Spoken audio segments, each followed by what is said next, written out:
Pauline sits stunned at her own Thanksgiving table as her daughter-in-law Amanda smugly slides a card across the cranberry-stained tablecloth.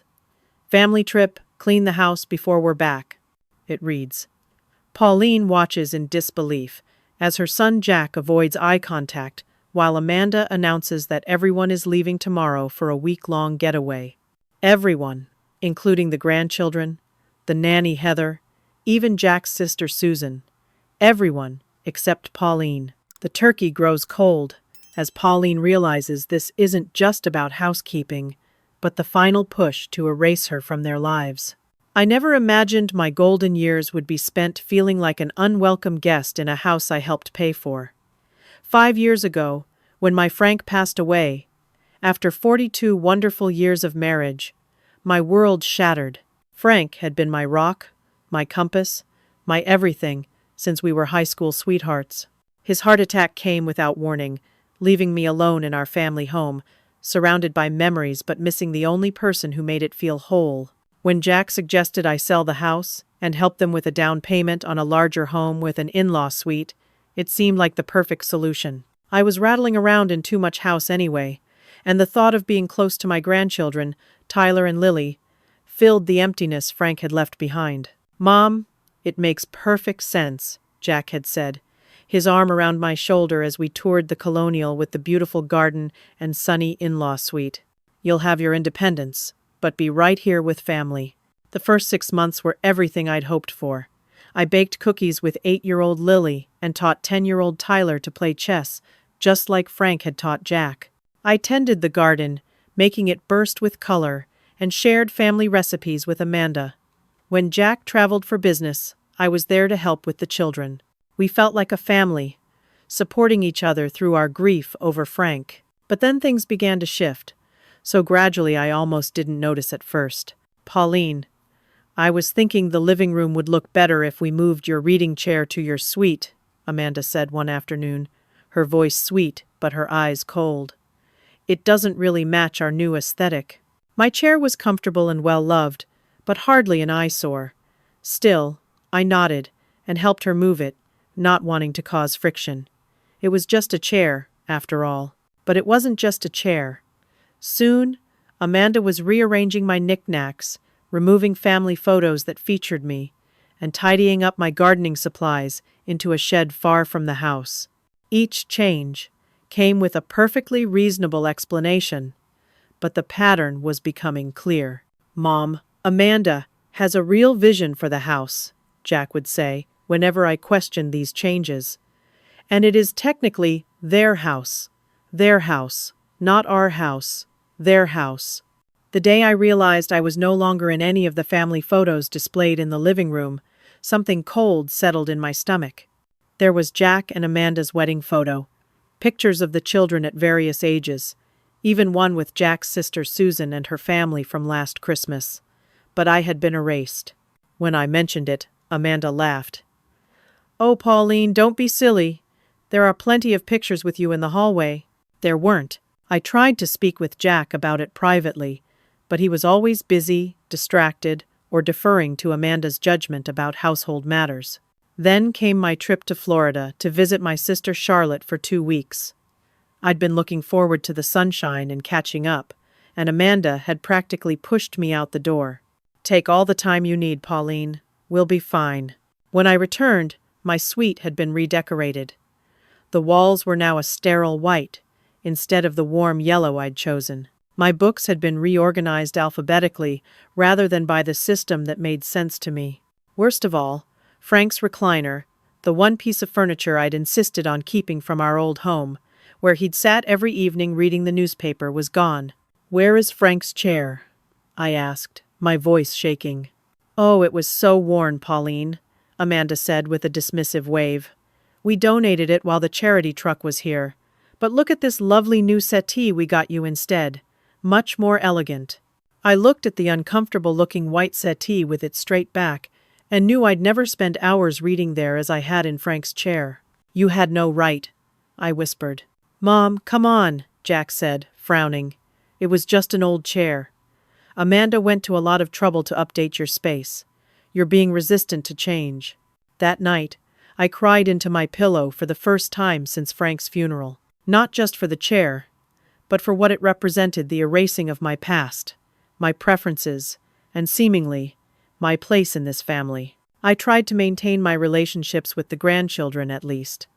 Tyler and I still played chess occasionally, though Amanda had enrolled him in so many after-school activities that our games were rare.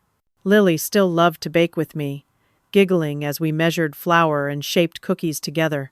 It was during one of these baking sessions, while Amanda was at her yoga class, that the truth slipped out. "Grandma, when you move to the old people place, can I still come visit you and make cookies?" Lily asked, her small hands covered in cookie dough. My heart stopped. "What old people place, sweetheart?" Lily looked confused. "The retirement place. Mommy says you're going to live there soon, where there are lots of other grandmas and grandpas. She says it'll be better for you." I somehow managed to keep my hands steady as I slid the cookie sheet into the oven. "I don't know anything about moving, Lily. This is my home. But Mommy told Tyler and me not to say anything because it's a surprise." "Oops." She put her dough-covered hand over her mouth, eyes wide. I hugged her close, getting flour on my sweater. "It's okay, sweetie. Sometimes surprises get found out early." That night, I couldn't sleep, my mind racing with implications. No one had discussed any retirement community with me. This was the first I'd heard of such plans. And to tell the children before even speaking to me, it felt like a betrayal so deep I could hardly breathe thinking about it. The next morning, I confronted Jack as he hurriedly grabbed coffee before work. "Jack, Lily mentioned something about a retirement community yesterday. What's that about?" He nearly spilled his coffee, avoiding my eyes. "Mom, it's nothing concrete. Amanda just thinks we should explore options for the future. You know, someday, you might want more social opportunities with people your own age." "I'm 65, Jack, not 95. And we had an agreement about the in-law suite." "Things change, Mom. We're just planning ahead." As he rushed out the door, I stood in the kitchen feeling like the ground was shifting beneath my feet. This house that I had contributed nearly $200,000 toward was supposed to be my home too. Now, I was being pushed out, step by calculated step. Later that week, while helping Tyler find his missing science project, I discovered something that confirmed my worst fears. Tucked into Amanda's desk drawer was a glossy brochure for Golden Sunset Retirement Village. Inside, she'd circled several floor plans and made notes about pricing.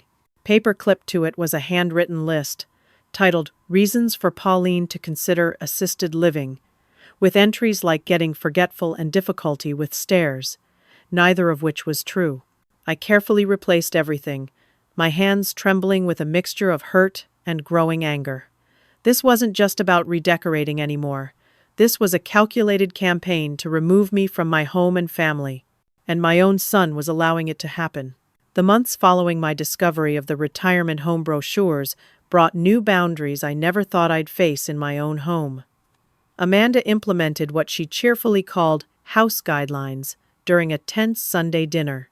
"We just think some structure would benefit everyone," she explained, sliding a printed sheet across the table. "Especially as the kids are getting older and need more focused family time." I scanned the paper, my fork frozen midway to my mouth. Listed were designated hours for kitchen use, living room access, and even laundry scheduling. Most telling was the section labeled Family Time. 7 to 9 each evening was now officially immediate family only in common areas. "What exactly is immediate family?" I asked, though I already knew the answer. "Just the four of us," Amanda replied with a smile that didn't reach her eyes. "You understand, Pauline. Children need dedicated time with their parents without distractions."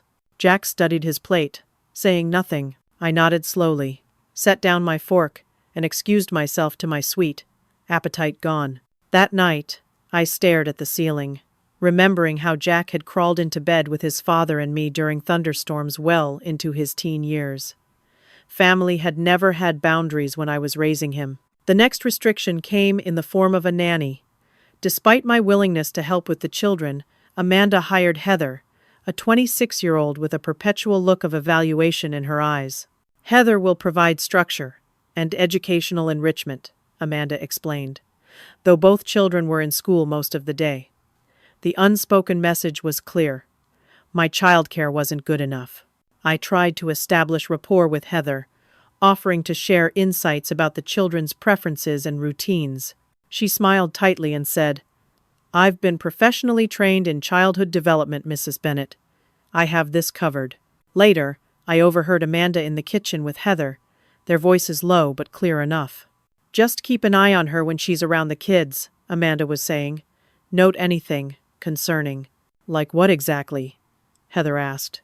"Forgetfulness, confusion, inappropriate comments, anything that might suggest she shouldn't be unsupervised with them." My chest tightened as I backed away silently, not wanting them to know I'd heard.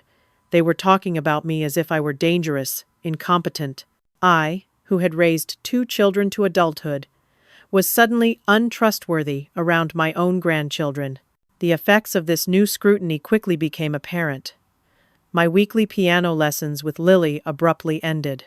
"Lily's starting violin lessons instead," Amanda informed me. The piano was interfering with her academic progress. Lily's tearful hug told me she hadn't been consulted about this change. My cooking sessions with Tyler disappeared from his schedule too. "We're monitoring his diet more carefully," Amanda explained. "Your recipes have too much sugar." Even my financial contributions to the household were reframed. Though I paid $1,500 monthly toward household expenses, a significant portion of my income, Amanda began referring to it as rent, rather than the family contribution it was meant to be. "We've allocated your rent toward the utilities," she said one day, while reviewing her budget spreadsheet within my earshot. "It's not rent," I corrected gently. "It's my share of family expenses, as we agreed." Amanda's smile was tight. "Of course, Pauline. It's just easier for accounting purposes to categorize it. But categorization matters. Rent implied I was a tenant, not family with a stake in the home. It was one more subtle way of otherizing me." My friend Dorothy noticed the change in me during our weekly lunch date at the local cafe. I'd known Dorothy since our children were in elementary school together, and she didn't mince words. "Pauline, you've lost weight, and not in a good way," she said, studying me over her coffee cup. "What's going on in that house?" I hesitated, embarrassed to admit how things had deteriorated, but Dorothy had always been my confidant. The story spilled out: the redecorating, the house rules, the retirement home brochures, the nanny keeping watch. Dorothy's face darkened. "She's isolating you, Pauline. It's a classic tactic.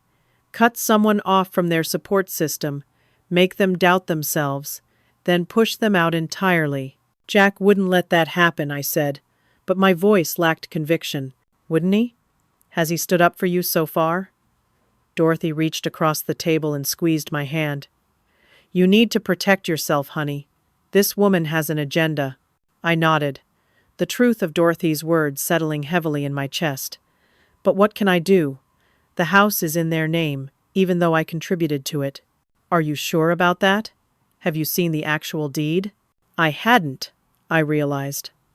I'd simply taken Jack's word about how the property was structured when I gave him my money from selling the family home. Dorothy's question planted a seed.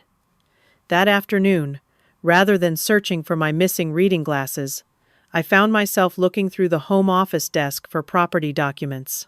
The search yielded nothing, but in a folder marked Private Amanda Only, I found something else. Brochures for 3 different assisted living facilities, all with notes in Amanda's handwriting. Most disturbing was a draft letter to someone named Mr. Geller about options for terminating Pauline's residence without significant financial repercussions. They weren't just thinking about moving me to a retirement home, they were actively planning to force me out of a house I had helped buy. I photographed the letter with my phone, hands shaking, and carefully returned everything to its place. My heart raced as I retreated to my suite, trying to process this betrayal. The walls seemed to close in around me as I realized the extent of Amanda's machinations and Jack's complicity through silence. That night, I called Charlotte in Florida. "I think I need to consider my options," I said carefully, not wanting to worry her. "What's happened?" she asked, immediately sensing my distress. "Nothing specific. Just thinking about the future." After our call, I sat in my sterile white suite, surrounded by things arranged to Amanda's taste rather than mine, and made a decision. I would not be pushed out without understanding my legal standing. I needed to see that property deed. The opportunity came 3 days later when both Amanda and Jack had commitments outside the house. With Heather focused on the children's homework in the kitchen, I slipped into the home office again. This time, I was more thorough, checking the filing cabinet that usually remained locked but had been left open in haste that morning. In the back of a drawer labeled Property Tax, I found a folder containing what I sought: the original deed to the house. With trembling fingers, I opened it, scanning the legal language until I found the ownership section. And there it was, my name, alongside Jack's and Amanda's, listed as a legal owner with right of residence. Not merely a tenant or guest, but a co-owner with explicit rights that couldn't be terminated without my consent. The revelation stunned me. Had Jack forgotten this detail? Or had Amanda deliberately misrepresented my legal status to push her agenda? As I carefully replaced the document, a new thought formed. I wasn't powerless after all. I had legal rights to this home, rights that Amanda's manipulations couldn't erase. The knowledge was both comforting and disturbing. Why would they hide this from me? What else might they be concealing? I returned to my suite with new determination. That night, I made a list of other documents I needed to locate and review. The original purchase agreement, bank statements showing my contribution, and any other paperwork related to my financial arrangements with Jack and Amanda. This wasn't just about keeping my home anymore. It was about standing up for myself against a systematic campaign to diminish and displace me. Frank would have expected nothing less. Thanksgiving morning dawned crisp and clear, with that distinctive November chill that always reminded me of holidays past. In our old home, Frank and I would be up at dawn, the turkey already prepped and the pies cooling on racks. Music would fill the house, and later, laughter as family arrived. This Thanksgiving felt hollow in comparison. Amanda had declared she would handle the cooking to reduce stress for everyone. Translation: my traditional recipes weren't welcome. "I've been preparing Thanksgiving dinner for 40 years, I'd protested gently. "And you deserve a break," Amanda had replied with false sweetness. "Besides, I'm trying some new organic gluten-free recipes this year." So instead of kneading dough and basting turkey, I found myself relegated to setting the table with Amanda's minimalist white dishes rather than my cherished autumn-patterned china. "Mom, could you just stay out of the kitchen for now?" "Amanda has a system," Jack said when he found me attempting to peek at the turkey. The dismissal stung cooking together had always been our holiday tradition. I retreated to the dining room, carefully placing silverware, while Jack settled in front of the football game. From the kitchen, I could hear Amanda on the phone, her voice animated. "Everything's on track for tomorrow. Yes, all of us except her. A full week at the lake house. Well, she needs to understand her position in this family." My hands stilled on the napkins. They were planning a trip, one that explicitly excluded me. And from Amanda's tone, this exclusion was quite deliberate. When Susan and her husband George arrived with their teenage daughters, the atmosphere shifted to forced festivity.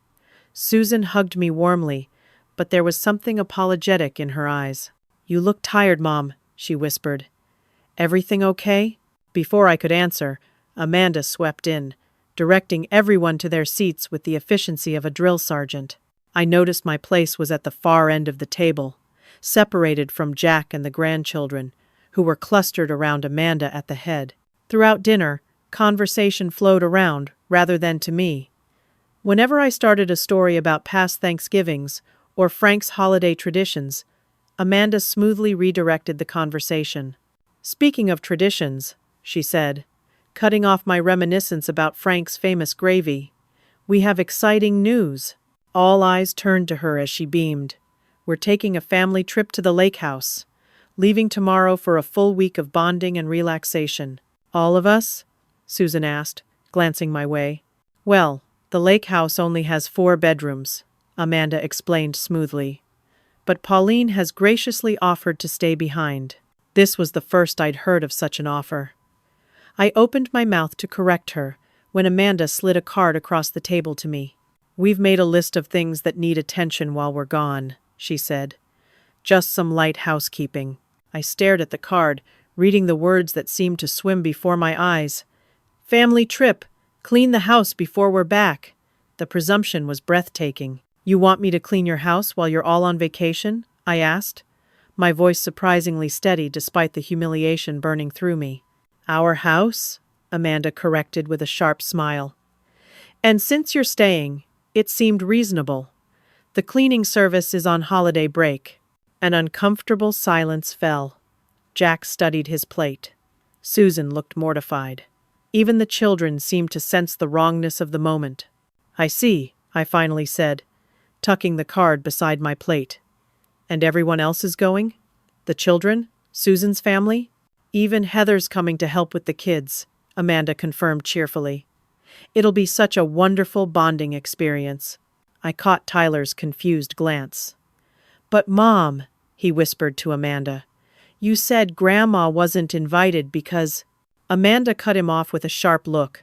"Because Grandma needs her rest and routine. Isn't that right, Pauline?" The meal continued in strained conversation. I picked at my dry turkey and bland stuffing, noting how Amanda had managed to strip all flavor from my traditional recipes in the name of health. After dinner, while Amanda served her pumpkin-free pumpkin pie, I retreated to the kitchen on the pretense of making coffee. There, I overheard Jack and Amanda in a heated whisper by the pantry. "You didn't need to be so obvious about it," Jack was saying. Mom looked hurt. "She needs to understand her position," Amanda hissed back. "The house situation needs to be resolved before the new year, remember? This trip gives us the perfect opportunity to move things forward. I know what we discussed, but nothing. Your mother has been living in our home for 5 years. 5 years, Jack! It was supposed to be temporary, until she adjusted to life without your father. Now she's embedded herself here like she owns the place." "She did contribute to the down payment," Jack said weakly. "As a gift to help her son," Amanda countered. "Not as a purchase of permanent residency rights. The retirement community has an opening in January. This is our chance." I backed away silently, coffee forgotten, my mind reeling. So, the trip wasn't just a family vacation. It was part of a larger strategy to remove me from my home. And Jack, despite his mild protests, was complicit. Back in the dining room, I smiled mechanically through dessert, declining Amanda's pie in favor of a small piece of the pecan pie Susan had brought. At least that tasted like Thanksgiving should. As guests began to depart, Susan pulled me aside in the hallway. "Mom, about this trip. It was all very last minute. Amanda just called me yesterday, insisting we all come. I didn't know you weren't included." Her face was troubled. "It's fine, dear," I assured her, patting her arm. "No, it's not. Something's off here." Susan glanced toward the living room where Amanda was holding court. "George thinks so too. He says Amanda's been acting strange lately, asking questions about your finances, about the money you put into this house." A chill ran through me. "What kind of questions? About whether there was formal documentation of your contribution, whether it was a loan or a gift. Legal things." Susan squeezed my hand. "Just be careful, Mom. Call me if you need anything while they're gone." After everyone left, I retreated to my suite, ostensibly to rest, but really to process the day's revelations. The trip, the cleaning demands, the whispered conversation about resolving the house situation all painted a disturbing picture. Instead of resting, I found myself drawn back to the home office. With the family occupied with packing and trip preparations, no one noticed as I slipped inside and began a more thorough search of the financial records. In the filing cabinet, I found bank statements for an account I didn't recognize. Looking closer, I realized it was where my monthly contributions were being deposited, but the statements showed large transfers out to another account held solely in Amanda and Jack's names. My so-called rent wasn't going toward household expenses, as I'd been told. It was being siphoned into what appeared to be a vacation property fund. The lake house they were visiting tomorrow had been partially financed with my money. Digging deeper, I found emails Amanda had printed between herself and a contractor. They detailed plans to convert my in-law suite into a home office and gym once the current occupant relocates. The email was dated just 2 weeks ago. The scope of the betrayal was staggering. Not only were they planning to remove me from my home, but they'd been misusing my financial contributions and making plans for my space as if my removal was a foregone conclusion. I carefully photographed everything with my phone before replacing the documents exactly as I'd found them. As I turned to leave, a final folder caught my eye, labeled simply P. Inside was a series of emails between Amanda and a lawyer about residence termination options and competency challenges. My heart pounding, I realized the full extent of their plan. They weren't just hoping I'd agree to move to a retirement community, they were preparing to legally force me out by challenging my mental competency if necessary. I returned to my suite, closed the door quietly, and sat on the edge of my bed, the weight of betrayal heavy on my shoulders. The son I had raised, the son I had sacrificed for, was willing to declare me incompetent to secure full ownership of a house I had helped pay for. Sleep eluded me that night. Instead, I lay awake, listening to the sounds of the family preparing for their trip and planning my response to a betrayal deeper than I could have imagined. The house fell silent by 9 the next morning. The flurry of loading suitcases, last-minute packing, and excited children had culminated in a procession of car doors slamming and engines starting. Jack had given me an awkward hug at the door. "It's just for a week, Mom," he'd said, not quite meeting my eyes. "Call if you need anything." Amanda had been more direct, handing me a typed list of cleaning instructions as she adjusted her designer scarf. "These really need to be done before we get back," she'd said, "especially deep cleaning the kitchen and bathrooms. The cleaning products are under the sinks." She'd said this loudly, in front of everyone. Jack, the children, even Heather the nanny, marking her territory with my humiliation. Tyler had looked confused, Lily embarrassed for me. Susan and George, loading their separate car, had exchanged troubled glances. "Drive safely," I'd replied with dignity, taking the list without comment. I'd simply smiled, the kind of smile that reveals nothing. Now, standing in the empty kitchen, I unfolded Amanda's cleaning instructions. 2 full pages, single-spaced, detailing everything from sanitizing baseboards to reorganizing pantry items by food group. The presumption was breathtaking. For a moment, a lifetime of conditioning nearly had me reaching for the cleaning supplies. I'd always been the one who maintained order, who created home, who put others' needs before my own. Frank had valued that about me, but he'd also valued my strength. "Don't let people walk all over you, Pauline," he'd say. "You're too strong for that." I refolded the list carefully and placed it on the counter. Then I did something I hadn't done in years. I poured myself a glass of Frank's favorite bourbon, sat at the kitchen island, and allowed myself to really feel the anger simmering beneath my hurt. After an hour of reflection, I decided to survey the house not to clean it, but to truly see what had been happening around me.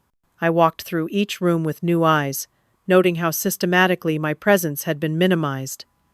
Family photos where I'd been included were relegated to hallways or replaced entirely. My books had been moved from common areas to my suite.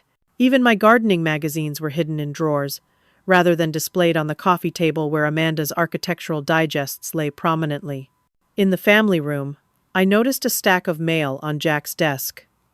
Normally I would never pry, but Normal had left the building. Among the envelopes was one from the family attorney addressed to Jack. It had been opened. Inside was a letter regarding the Bennett Family Trust, a trust Frank and I had established for the children's education. According to the letter, Jack had inquired about becoming sole trustee, removing me from my role. The betrayal cut deep. That trust had been established with our savings, meant for our grandchildren's futures. Now Jack was trying to control it without even discussing it with me. I continued my exploration, finding myself in Amanda's home office. Here, her organizational precision worked against her. Every file was meticulously labeled, including one marked Pauline Eldercare Options. My hands trembled slightly as I opened it. Inside was a dossier that stole my breath. A list titled Incidents of Concern, documenting supposed memory lapses, inappropriate comments to the children, and unsafe behaviors, like leaving a burner on, which had happened exactly once when Amanda had interrupted me mid-cooking. More disturbing were the printed articles on signs of early dementia, with symptoms highlighted that could apply to anyone. Occasional forgetfulness, misplacing items, struggling to find words. Amanda had been building a case, a fraudulent one, to suggest I was cognitively impaired. But the final document in the folder made my knees buckle. I had to sit in Amanda's ergonomic office chair to process it, a power of attorney document giving Amanda not Jack, but Amanda control over my finances in the event of incapacitation. And there at the bottom was Jack's signature, dated just 3 days ago. My own son had signed away my financial autonomy to his wife, based on fabricated evidence of mental decline. I carefully photographed every page, my hands surprisingly steady despite the earthquake happening in my heart. Then I replaced everything exactly as I'd found it and retreated to what had once been Frank's study, now Jack's home office. There, surrounded by the dark wood paneling Frank had loved and the bookshelves he'd built, I allowed myself to weep. Not just for the betrayal, but for the loss of the relationship I thought I had with my son. Had he always been so easily influenced? Had I missed signs of this weakness in his character as he grew up? Or had Amanda's manipulation been so expert that even a good man could be led astray? After my tears subsided, I found myself looking at the built-in cabinet where Frank had always kept important documents. Jack had maintained the same system, a trait he'd inherited from his father. In the drawer labeled Property, I found what I was looking for: the original house deed and mortgage documents. With careful attention, I read through the legal language. And there, in black and white, was the truth Amanda had been concealing. I wasn't merely contributing to a house owned by Jack and Amanda. I was listed as a legal co-owner with right of residence that could not be terminated without my consent. This house wasn't just their house. It was legally mine, too. The revelation was like oxygen to a drowning woman. They couldn't force me out, not legally, at least. My contribution hadn't been a gift, but an investment in shared ownership, properly documented and filed. Had Jack forgotten this crucial detail? Or had Amanda deliberately misrepresented my legal status, perhaps even to Jack himself? I carefully returned the documents, my mind racing with implications. The assisted living brochures, the cleaning instructions, the fabricated evidence of mental decline, the power of attorney, all were part of a coordinated effort to remove me from a home I legally co-owned. Returning to my suite, I sat at my small desk and made a list of everything I'd discovered. The picture was now crystal clear. Amanda had systematically worked to isolate me, diminish my standing in the family, and prepare for my removal. And Jack, whether through weakness, willful blindness, or active participation, had enabled her. For 5 years, I'd been accommodating, understanding, non-confrontational. I'd retreated when pushed, surrendered space, both physical and emotional, and prioritized peace over my own dignity, all in the name of family harmony and supporting my son. But this was different. This was a deliberate campaign to strip me of my home, my rights, and potentially my autonomy. As the sun began to set on that first day alone in the house, I made my decision. I would not clean as instructed. I would not continue to accommodate schemes against my well-being. I would not be erased. Instead, I would use this week to reclaim what was rightfully mine: my place in this home, my voice in this family, and my dignity as a woman who had earned respect rather than manipulation. Frank would have expected nothing less. And truthfully, I expected more of myself.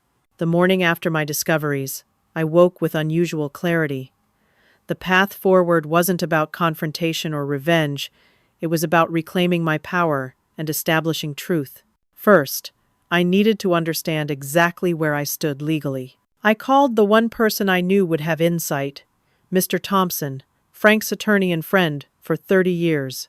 Though semi-retired, he still consulted occasionally, particularly for long-standing clients. "Pauline, what a pleasure," he said when I reached him. "It's been too long." I explained my situation as factually as possible, describing the property arrangement, my discovery that I was co-owner, and the emerging pattern of attempts to remove me.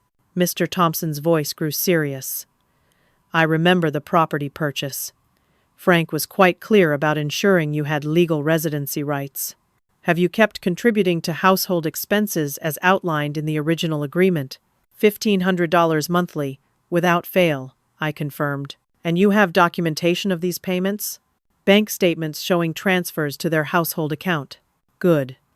Based on what you've described, your position is quite secure legally. They cannot force you out without your consent, and any attempt to declare you incompetent would require substantial medical evidence, not just anecdotal incidents." His confirmation was like armor being placed on my shoulders. "What would you advise?" "Document everything. Secure copies of important papers, and consider establishing clear boundaries about your role in the household going forward." He paused. "Pauline, would you like me to speak with Jack? Sometimes these situations benefit from a neutral third party." I considered his offer. "Not yet. Let me try to address this within the family first. But I may need your help eventually." "I'm always here for you, Pauline." Frank would expect nothing less. After our call, I felt energized. My next step was to document everything thoroughly. I organized the photos I'd taken of Amanda's files and the property documents, then created a timeline of incidents that demonstrated the pattern of isolation and preparation for my removal. I also made copies of my bank statements showing the regular payments to the household account and the subsequent transfers to the vacation property fund. This wasn't just about my residence rights anymore. It was about financial misrepresentation. With my documentation secured, I reached out to others who might have noticed Amanda's behavior patterns. First was Dorothy, who arrived for coffee the next morning, concern etched on her face. "You look different today," she observed, settling at my small table. "More present." I shared what I'd discovered, watching her expression shift from concern to outrage. "That manipulative little," she caught herself. "I'm not surprised, Pauline. Remember when she approached me at the garden club fundraiser? She spent 20 minutes asking subtle questions about your memory, whether I'd noticed any concerning changes.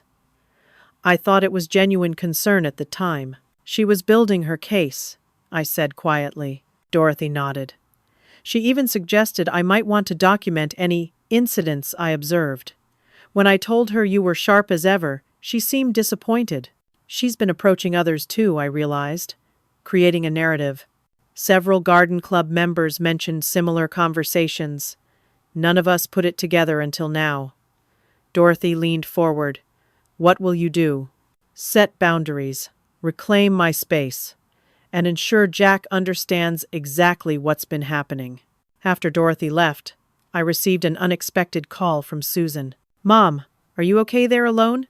Something about this whole trip feels off." I chose my words carefully. "I'm fine, Susan. Just doing some housekeeping of a different sort than Amanda expected." "George and I had a huge fight about coming on this trip," she admitted. "He thinks Amanda is manipulating all of us, especially Jack. The way she talked to you at Thanksgiving, it wasn't right." "What's the atmosphere like there?" I asked. "Tense. Amanda's constantly on her phone, texting someone. Jack seems distracted. The kids are having fun, but there's this undercurrent." She lowered her voice. "Yesterday, I overheard Amanda telling someone on the phone that everything's proceeding as planned and the house situation will be resolved by January. It felt calculated." "Trust that instinct," I advised. "And Susan? When you return, we need to have a serious family discussion." My next task was recovering items Amanda had disposed of over the years. On a hunch, I checked the garage's storage area, finding several boxes labeled donations that hadn't yet been removed. Inside the first was Frank's recliner, dusty but intact. In others were family photos, my gardening supplies, and books Amanda had deemed cluttering. These weren't just possessions, they were pieces of my identity she had systematically removed. Finding them felt like recovering lost parts of myself. The most disturbing discovery came that evening. While organizing my documentation, I received a call from a number I didn't recognize. "Mrs. Bennett? This is Dr. Winter's office confirming your evaluation appointment for next Thursday at 2. I stilled. "I'm sorry, what appointment is this?" "A cognitive evaluation.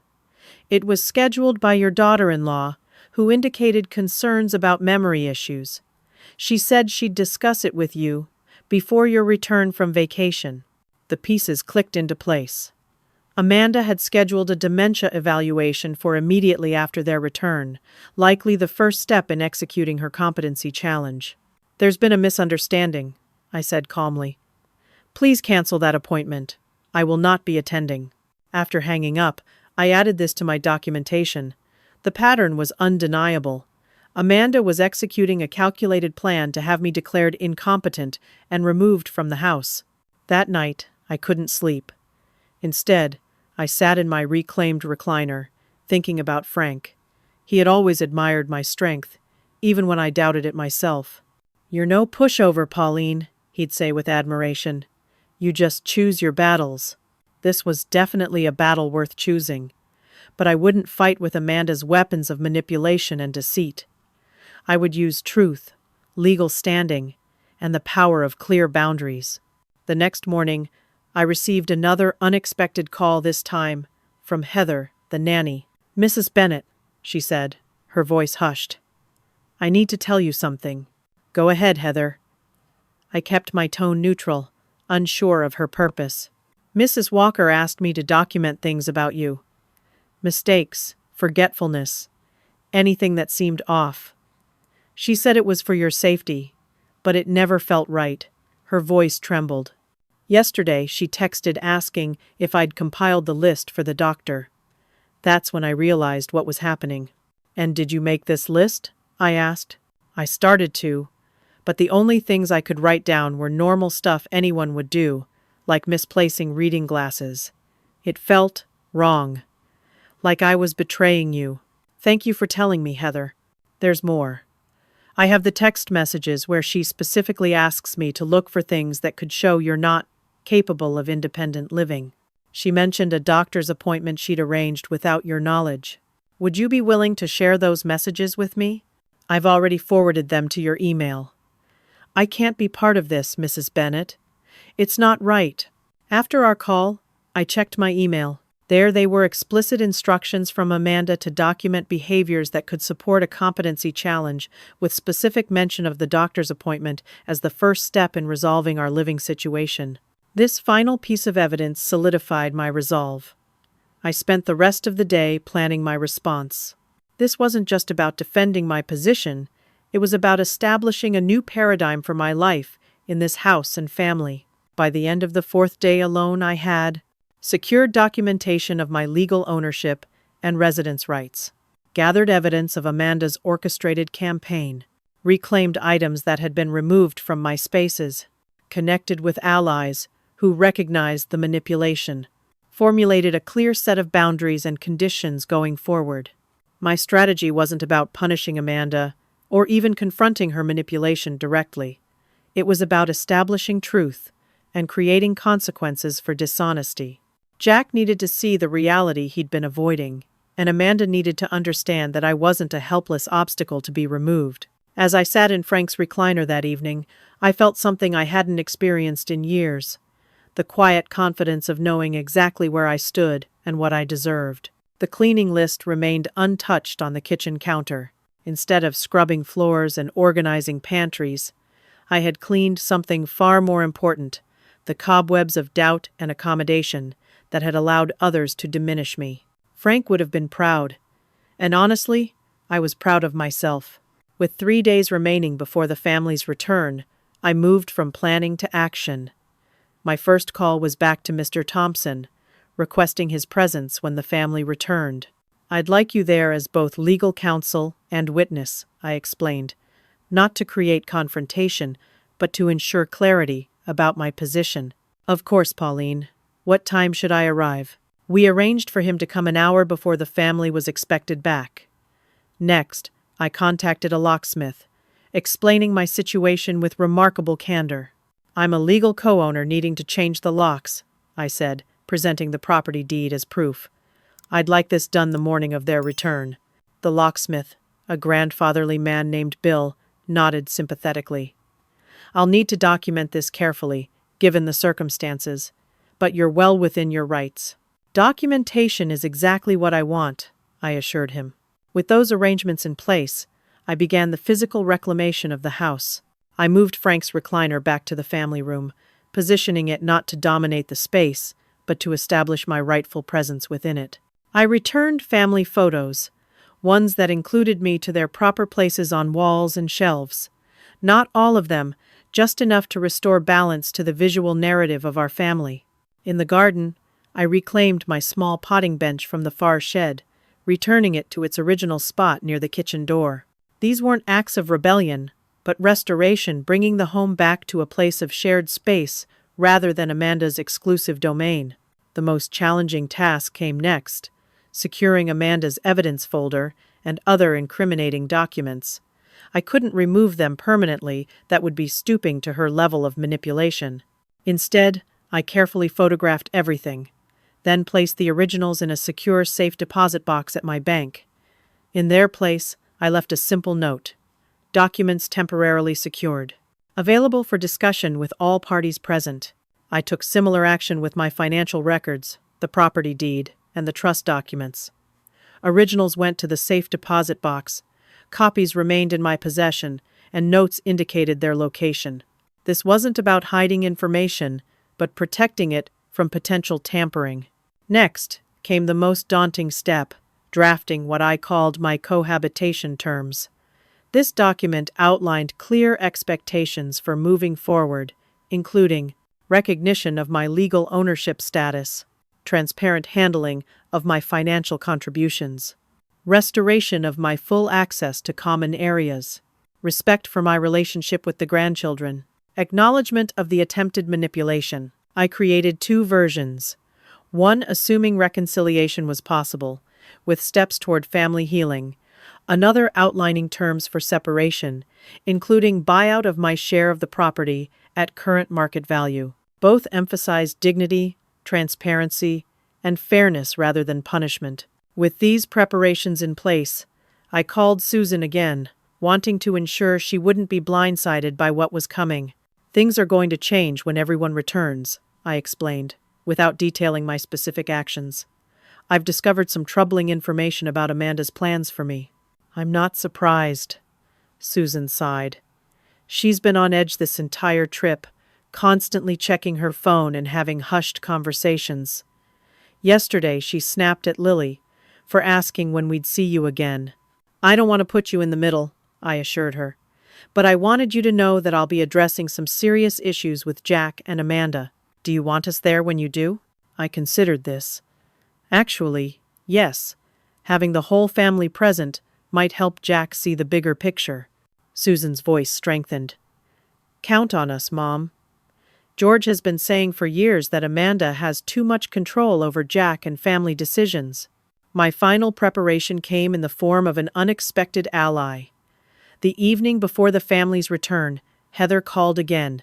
"Mrs. Bennet, I've been thinking about everything, and I want to do the right thing. When they return, I want to be present when you address this. Mrs. Walker asked me to lie about your behavior with the children.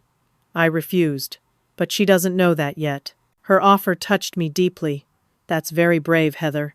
"It's just honest," she replied simply. "My job is to care for the children, not help push their grandmother out of their lives." The morning of the family's return, Bill the locksmith arrived promptly at 9. He changed all exterior locks efficiently, providing me with documentation of the legal basis for the change and multiple sets of new keys. I kept one set for myself, one for Mr. Thompson to hold temporarily, and placed the others in an envelope for distribution after our family meeting. By noon, the house was prepared. Not cleaned according to Amanda's instructions, but transformed in a more meaningful way, restored to a balance that acknowledged all its inhabitants. I moved Frank's favorite chair to the living room, where it belonged. I hung our family photos back on the walls. I brought my gardening magazines back to the coffee table. Mr. Thompson arrived at 2, reviewing my documentation with professional thoroughness. "You've built an airtight case, Pauline. The financial misrepresentation alone is concerning, but the orchestrated competency challenge crosses an ethical line. I don't want to destroy my relationship with Jack," I confessed. "I just want truth and respect. Sometimes the only path to those is through difficult confrontation," he reminded me gently. By 3, Susan and George had arrived with their daughters, having driven ahead of Jack and Amanda. I briefly explained the situation, showing them key evidence of Amanda's plans. "I knew something was wrong," Susan said, her face pale. "But this is beyond what I imagined. Poor Jack, he's so conflict avoidant. I bet he just went along to keep the peace." "That's no excuse," George said firmly. "A man stands up for his mother." At 3:30, Heather arrived, having driven separately from the lake house. She seemed nervous, but resolute. "Mrs. Walker was furious when I told her I was leaving early," she confided. "She tried to forbid it, saying my contract required her permission for schedule changes." "You're doing the right thing," I assured her. We heard Jack and Amanda's car in the driveway at 4:15. From the window, I watched their approach to the front door, Amanda striding ahead confidently, Jack following with the children and luggage. The moment Amanda tried her key in the new lock was precisely as I'd expected. Confusion, then irritation, then repeated attempts with growing frustration. I moved to the entryway, Mr. Thompson, Susan, George, and Heather positioned supportively behind me. Through the door's decorative glass, I could see Amanda's face contorting in anger as she realized her key wouldn't work. Taking a deep breath, I opened the door myself, facing my daughter-in-law with calm dignity. "Welcome back," I said evenly. Amanda's face flushed. "What's going on? Why doesn't my key work?" "The locks have been changed," I confirmed. "We have important matters to discuss before new keys are distributed." She looked past me, seeing the assembled group in the foyer. Her eyes widened at the sight of Mr. Thompson in his suit, then narrowed at Heather standing alongside Susan and George. "What is this? Some kind of ambush?" She turned to Jack. "Did you know about this?" Jack looked bewildered, shifting his gaze between his wife and me. "Mom, what's happening?" "The truth is happening, Jack," I replied calmly. "Please come inside so we can talk privately as a family." Amanda took a step back, her composure cracking. "I will not be dictated to in my own home. This is outrageous." "Our home," I corrected firmly. "As legal co-owner, I have every right to secure the property when I discover attempts to fraudulently remove me from it." At the word fraudulently, Amanda's face drained of color. Her knees buckled, and she swayed dangerously. Jack lunged to catch her as she fainted, easing her down to the porch step. Tyler tugged at my sleeve, his young face confused.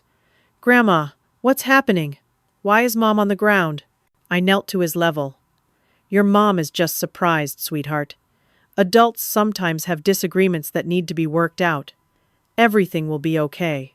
As Amanda revived, her eyes focusing on me with naked hostility, I stood firm in the doorway of the home I had helped create, not with anger or triumph, but with the quiet certainty of someone reclaiming their rightful place. "The street is your new home, Leech," I said evenly, not with malice, but simply stating a fact that needed to be acknowledged before healing could begin. "Or we can talk honestly about creating a home that respects everyone in it. Your choice, Amanda." The silence that followed my statement seemed to stretch endlessly. Amanda remained seated on the porch step, Jack kneeling beside her with confusion etched across his face. The children huddled together, sensing the tension, but not understanding its source. "Mom," Jack finally said, his voice unsteady. "What's going on?" "I think we should continue this conversation inside," I replied calmly. The children shouldn't be witnesses to adult problems. Susan stepped forward. Jack, we'll take the kids to get ice cream. This conversation needs to happen. For once, Amanda didn't protest as Susan gathered the children. As they departed, I held the door open wider. Please come in. There's much we need to discuss. In the living room, Amanda's eyes darted to Frank's recliner, now restored to its rightful place. Jack noticed the family photos returned to the walls. Small changes, but significant ones. You didn't clean, Amanda said accusingly, finding her voice. You deliberately disobeyed my instructions. I had more important housekeeping to attend to, I replied evenly. The kind that involves truth rather than furniture polish. Mr. Thompson cleared his throat. Perhaps I should introduce myself. I'm Edward Thompson, the Bennett family attorney. I represented Frank for 30 years, and now I'm advising Pauline. We don't need lawyers for a family discussion, Amanda snapped. I'm afraid we do, when the discussion involves property rights, financial misrepresentation, and attempts to falsify competency concerns, I said quietly. Jack's head jerked up. What are you talking about, Mom? I nodded to Mr. Thompson, who opened his briefcase and removed a folder. Jack, do you recall the original purchase agreement for this house? Mr. Thompson asked. Of course. Mom contributed from the sale of the family home, and we provided the in-law suite in return. His voice held the practiced explanation I'd heard many times. That's not entirely accurate, Mr. Thompson said, extracting the deed. According to the legal documentation, which bears your signature, Pauline is a co-owner of this property with legal residence rights that cannot be terminated without her consent. Jack paled. I don't remember that detail. Clearly, I said softly. Which makes me wonder what else you might have signed without fully understanding. For the next hour, Mr. Thompson methodically presented the evidence I'd gathered, the diverted financial contributions, the fabricated incidents of concern, the scheduled competency evaluation, the power of attorney document Jack had signed. As each piece was revealed, Jack seemed to physically shrink, while Amanda's face cycled between defiance and fear. These are private family papers, she protested when confronted with her notes about removing me. You had no right to go through my things. Just as you had no right to plan my removal from my legal residence, I countered, or to misrepresent my financial contributions, or to alienate me from my grandchildren. George, who had remained silent until now, leaned forward. Amanda, this goes beyond family disagreement. What you've done could potentially constitute elder abuse and financial fraud. That's absurd, she exclaimed. I was trying to protect our family. From what? I asked quietly. From a grandmother who loves her grandchildren? From a mother who supported her son? From a woman who contributed significantly to providing this home? Jack looked devastated. Mom, I never wanted. I didn't understand what was happening. You chose not to understand, I corrected gently. Each time Amanda pushed me further away, you looked the other way. When she restricted my access to the children, you accepted her explanations. When she belittled me at Thanksgiving, you remained silent. I thought it was just. Personality conflicts, he mumbled. I never imagined this level of calculation. Heather, who had been sitting quietly, finally spoke. Mr. Bennett, Mrs. Walker, specifically instructed me to document behaviors that could suggest Mrs. Bennett wasn't mentally competent. When I couldn't find any legitimate concerns, she became frustrated with me. Amanda whirled on her. You're fired. How dare you betray my confidence? You can't fire me for refusing to lie, Heather replied with surprising strength. And my responsibility is to the children, not to schemes that hurt their family. The confrontation continued as more evidence was presented. Amanda alternated between defensive attacks and attempts to minimize her actions. Jack seemed increasingly horrified as the full scope of the manipulation became clear. Finally, I raised my hand for silence. This isn't about punishment. It's about truth and moving forward. I've prepared two options. I distributed copies of my cohabitation terms documents. The first option outlines how we might continue living together, with clear boundaries and expectations. The second details a separation, including the legal buyout of my portion of this property. Amanda scanned the pages, her expression darkening. These terms are ridiculous. You can't dictate how we live in our own home. Our home, I emphasized again. And yes, as a legal co-owner, I absolutely can establish boundaries for my continued residence. Or, you can purchase my share at market value and live however you wish. Jack looked up from the papers, his eyes wet. Mom, I don't want to lose you. I don't want the kids to lose their grandmother. Then you need to make some difficult decisions, Jack, about your priorities, your marriage, and what kind of son and father you want to be. The front door opened as Susan returned with the children. Tyler immediately ran to me, wrapping his arms around my waist. Grandma, are you still going to live with us? Aunt Susan said things might change. I hugged him close. That depends on some grown-up decisions, sweetheart. But no matter what, I will always be your grandmother, and I will always be in your life. Lily approached more cautiously, looking between her parents. Is everything okay? Not yet, I told her honestly. But sometimes things need to get a little messy before they can get better. Over the next several hours, a fragile framework for moving forward emerged. Jack, finally confronting the reality of Amanda's actions, insisted on family counseling as a condition for attempting reconciliation. Amanda, realizing the legal and financial consequences of her schemes, reluctantly agreed. Most significantly, Jack apologized, truly apologized for his failure to protect our relationship. I've been weak, he admitted, his voice breaking. Letting Amanda make decisions because it was easier than conflict. I convinced myself it was supporting my wife, but really, it was cowardice. It's never too late to find your courage, I told him, squeezing his hand. By evening, temporary arrangements were established. Amanda would stay with her sister while initial counseling sessions began. Jack would remain in the house with the children, and I would maintain my suite while boundaries were established. Susan and George offered their full support to the healing process, with Susan acknowledging her own failure to intervene sooner. I saw the signs, but didn't want to cause problems, she admitted. I won't make that mistake again. As everyone departed, Amanda stiffly gathering essentials, the others with tentative hugs and promises to talk soon, I found myself alone in the living room with Mr. Thompson. You handled that with remarkable grace, Pauline, he observed. Not grace, I corrected. Strength. There's a difference. He smiled. Frank would be proud. He always said you were the backbone of the family, even if others didn't see it. After he left, I settled into Frank's recliner, feeling its familiar comfort.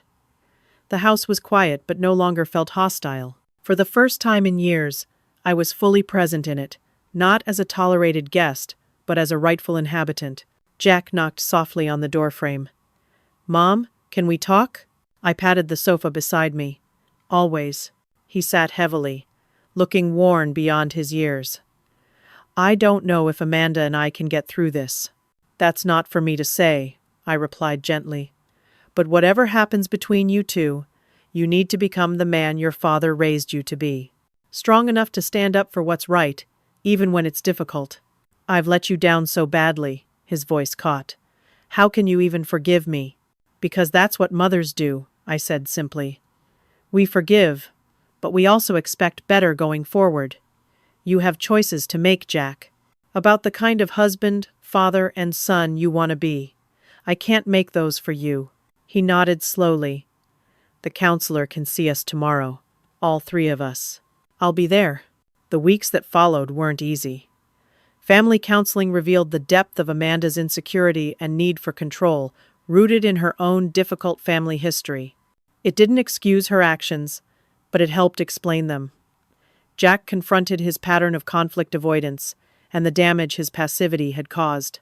For my part, I acknowledged how my reluctance to assert boundaries had enabled the situation to deteriorate. We all had work to do, painful truths to face. 3 months after that confrontational day, we reached a new equilibrium. Amanda and Jack had recommitted to their marriage, with Amanda working individually on her controlling tendencies. Jack had found his voice, no longer defaulting to agreement for the sake of peace. The house evolved too. My suite remained my sanctuary, but I also had undisputed access to common areas. Family photos including me were prominently displayed.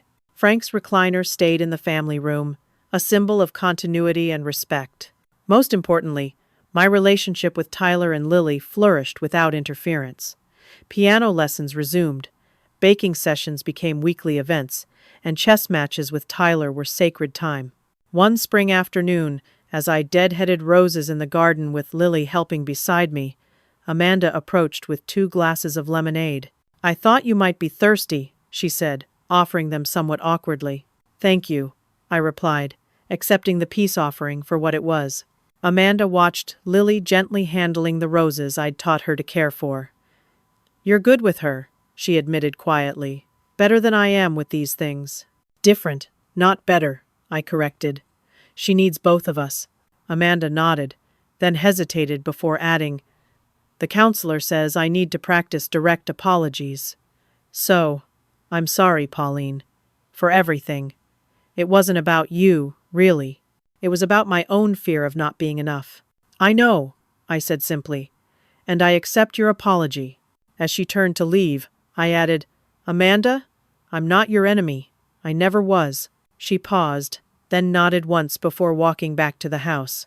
That evening, hosting our first full family dinner since the confrontation, I looked around the table at faces that showed the strain of our journey, but also the hope of healing. Jack, more present than he'd been in years. Amanda, making visible efforts to include rather than exclude. Susan and George, now regular visitors. The children, flourishing in the more authentic family atmosphere. "I'd like to make a toast," I said, raising my water glass. "To family, not the perfect, pretend version we sometimes try to create, but the real, messy, honest version that allows us all to be fully ourselves." "To family," they echoed, glasses clinking. Later, as the evening wound down, Tyler asked the question children often see most clearly. "Are we all okay now, Grandma?" I hugged him close. "We're getting there, sweetheart. The most important things in life, like family, are worth fighting for, worth having difficult conversations about. Sometimes the hardest thing and the right thing are the same." "Like standing up to a bully?" he asked innocently. "Something like that," I smiled. "But also like finding forgiveness when someone truly wants to change." As I settled into Frank's chair that night, watching the family interact with new awareness and care, I reflected on the journey we'd taken. From the humiliation of that Thanksgiving card, to the painful confrontation, to this tentative new harmony. The true strength had never been in controlling others or maintaining appearances. It had been in having the courage to speak truth, to establish boundaries, and to offer the chance for redemption. Frank had known this about me even when I'd forgotten it myself. My life wasn't perfect, whose is? But it was authentically mine again. I had reclaimed not just my space in this house, but my voice in this family. And in doing so, I'd shown my grandchildren a lesson more valuable than any inheritance.